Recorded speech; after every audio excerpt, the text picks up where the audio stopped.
Ọwọ́ tẹ akẹ́kọ̀ọ́bìnrin tó fi búrẹ́dì gbé egbòogi olóró wọ orílẹ̀-èdè India.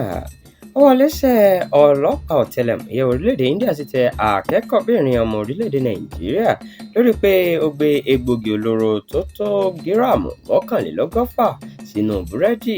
Gẹ́gẹ́ bí ìròyìn ṣe sọ, ọwọ́ ọlọ́pàá tẹ akẹ́kọ̀ọ́bìnrin afurasí ọ̀hún pẹ̀lú gíráàmù 111 egbòogi olóró tí owó rẹ̀ tó mílíọ̀nù 12 náírà owó Nàìjíríà.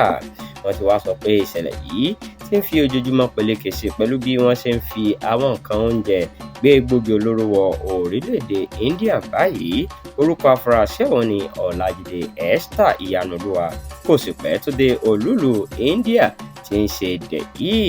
Àmọ́ gẹ́gẹ́ bí ìròyìn ṣe gbọ́, arábìnrin náà ní kò lọ sí yàrá ìkàwé rárá, dípò bẹ́ẹ̀ ṣe ni ó máa ń pààrọ̀ agbègbè nítorí iṣẹ́ láabi tó ń ṣe ọ̀hún.